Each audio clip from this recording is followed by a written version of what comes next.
Hey everybody, welcome to Combat Saturday for July 18th, 2020. I'm your host, DM Gallibond.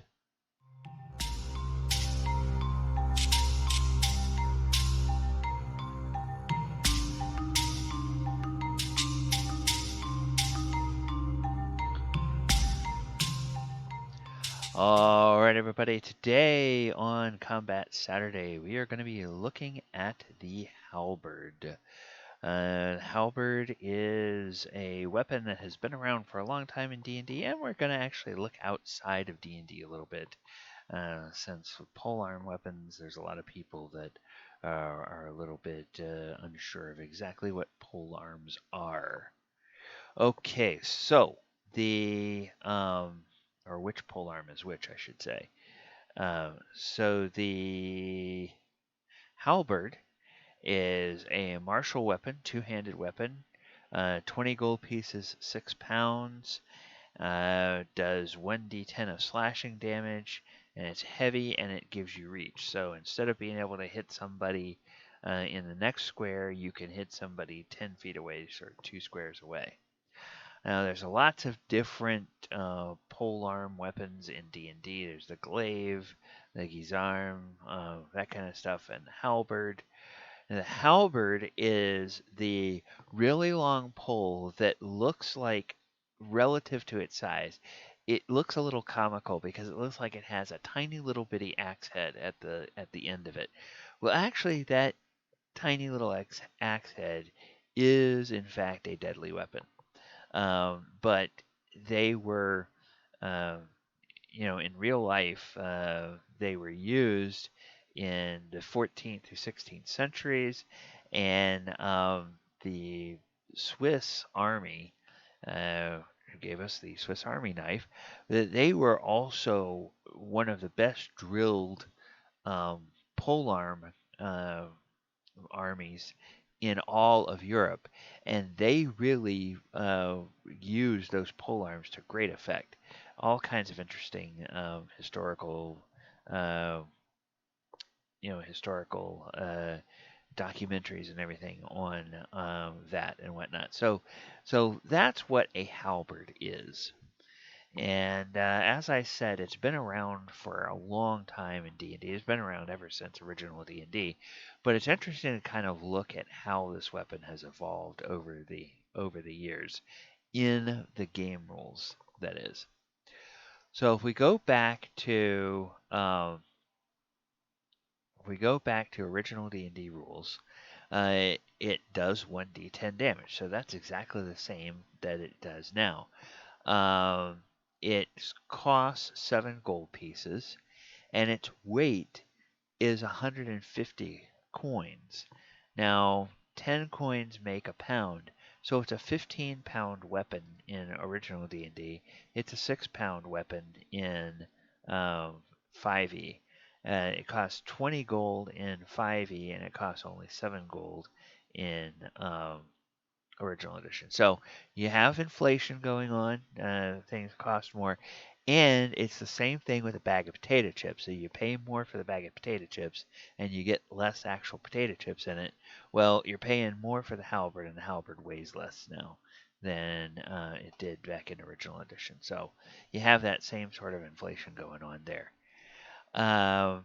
If you look at the first edition, or AD&D, the halberd is 9 gold pieces in that edition.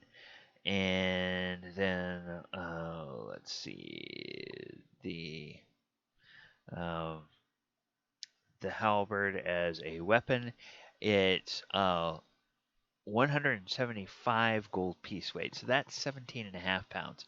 So now it's gotten heavier. It was 15 pounds in original rules, 17.5 pounds in AD&D.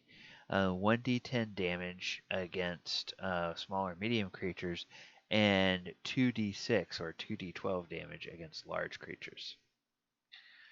Okay, so then in second edition, you look at all of these different polearm weapons. So you can see how there's a ton of different polearm weapons, and it's why a lot of people get them confused. And of course, once gunpowder became popular in Europe, polearm weapons just went away. Period, because you weren't fighting people and hand to hand anymore. You were standing, you were shooting at them across the battlefield. So Halberd costs 10 gold pieces, weighs 15 pounds, uh, deals 1d10 damage or 2d6 damage, depending on the size of the opponent. And then in 3rd edition, it's 10 gold pieces. Now it deals 1d8 damage against small opponents and 1d10 damage against medium opponents. Weighs 12 pounds, so it's gone on a little bit of a diet there, and it weighs a little bit less. On a critical hit, it will do 3 times damage, and has piercing or slashing. Because you remember, like we were seeing in this picture, it's usually got the axe head, but it's got this spike, so you can use that spike to actually poke somebody with it, and that will do the piercing damage. And then in 4th edition, 4th edition is the only player's handbook that actually shows you illustrations of the halberd. And so they give you this illustration, number 1, weapon number 1 is actually the halberd. And then the halberd it gives you proficiency is +2, damage is 1d10. It costs 25 gold pieces, weighs 12 pounds, and it's considered both an axe and polearm, and it has the reach property, meaning that you can attack somebody more than 5 feet away with it in melee, or melee range is considered to be more than 5 feet away. All right, so that is the halberd. Now, there's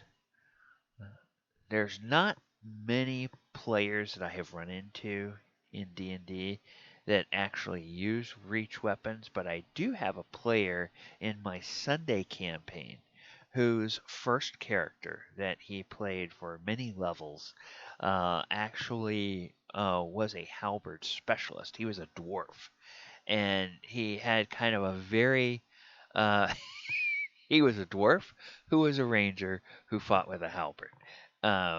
It tells you a little bit about the guy's sense of humor. But he gave him the feats and gave him the weapon proficiencies and everything to make that very effective.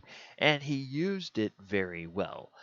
Used that halberd very well to very good effect in battles and everything. So that's that's kind of an interesting thing with that. But I don't know a whole lot of players who focus on doing specialization to use polearm weapons. I'd be really curious down in the comments below, those of you who are watching, if you have run across people who have built characters, or if you yourself have built characters that specialize in using polearm weapons. Did you use a halberd? What was what was your thought process, or what was the coolest thing you've seen people be able to do that had a specialty in polearm weapons? Or if you're a DM and you run campaigns, what are some of the most interesting things you've seen, either with monsters that are using polearms against your characters, or when characters have used polearms in clever ways, either in encounters or outside of encounters. I'd be interested in that. And speaking of the channel, if you like what we're doing and you enjoy this daily content, please hit the subscribe button down below. If you click the notification bell, you'll be notified every time we drop a new video on the channel. Try to get content out there every day of the week. In the description below, you'll find out all about my social media, how you can follow everything, how you can see my live streams and all the archives and everything like that. All right, thank you very much for watching. Take care, and without any further ado, good night.